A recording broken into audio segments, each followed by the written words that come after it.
Para kay Manuel Samson, ang paglikha ng sapatos ay maihahalin tulad sa paggawa ng obra. Ang bawat pares ay sagisag ng talento ng sapatero at ang pagmamahal nito sa kanyang sining. Sa murang edad, pamilyar na si Manuel sa paggawa ng sapatos.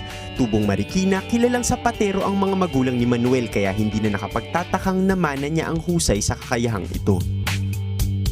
Bata pa kami, tinuturuan na kaming tumulong sa paggawa ng sapatos.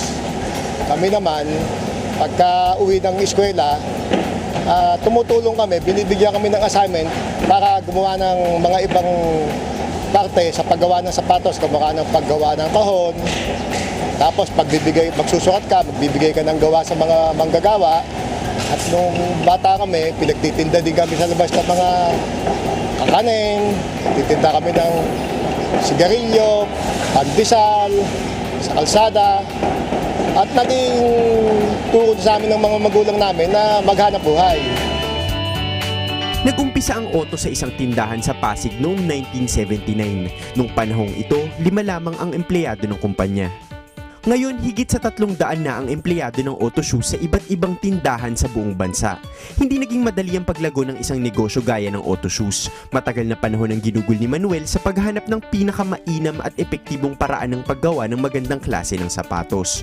Kasama na dito ang pag-iipon upang masiguro na may sapat na puhunan upang gamitin at makabili ng mga makinarya. Noong una, nagsimula ako, kasama ako sa pag-employo, ako ang nagsusweldo. Ako ang namimili ng materyales, ako nagdadrive, ako nagdi-deliver. At nagsimula lang ako sa una, mga 1, 2, 3 hanggang dumami siya. At kung ano yung tinutubo doon, ay binibili ng materyales at hindi mo na inuuna yung gastos sa sarili. Kundi pinaiikot mo na yung kita hanggang magkautang-utang ka na pinaiikot mo yung pera ng iba na hindi mo naman ginagastos na pansarili kundi pinaiikot mo din sa negosyo hanggang lumaki ng lumaki. Dahil ang inuuna, yung negosyo, hindi yung sarili. Ngunit paano nga ba hinuhulma ang sapatos na ito? Ito ang first step sa production, cutting section. After ng cutting, pupunta tayo sa preparation. Ito ang preparation section. Diyan ng marking, skiving, then painting ng edge. After na preparation din sa leather, pupunta siya dito sa upper making. Aandar siya step by step, conveyorized. Pagdating doon sa dulo, buo na siya as upper. Yun yung gagawin nating shoes. Mula tayo sa first step, pagdating dito sa dulo, finish upper na siya. Papunta na nga siya sa assembly area. Dito na tayo sa assembly line. Ito ang first step ng toe lasting. After ng toe lasting, side lasting, marking ng sole.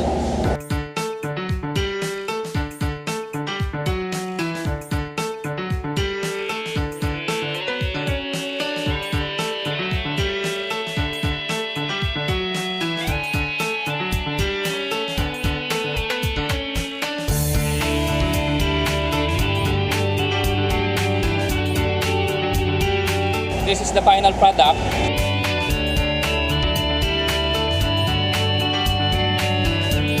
Hanggang ngayon, hindi tumitigil si Manuel sa pagbisita sa kanyang warehouse sa Antipolo kung saan mahigit 300 pares ng sapatos ang ginagawa kada taon. Kahit na sikat na ang Otto Shoes, patuloy pa rin ang kanyang paghahanap at pagtuklas sa mga bagong teknolohiya, disenyo at balat na magagamit upang mapanatiling moderno ang kanilang mga sapatos. Mahalin ang ginagawa ang pangunahing payo ni Manuel sa lahat ng gustong mag-umpisa ng ganitong hanap buhay. Hindi madaling palaguin ang isang negosyo, ngunit kung seseryosohin at patuloy na pagbubutihan, siguradong tatangkilikin ito ng mga tao. Napakadami ngayong klase ng ng materialis na pwede mong gamitin. Kaya itong paghahanap ng buhay na sapatos, para sa akin, maganda naman. Kung talagang pag-aaralan mo at maganda naman ang pakinabang. Kaya lang talagang kailangan nyo i-involve ang sarili mo. Tonyo Aguilar, News Team 13.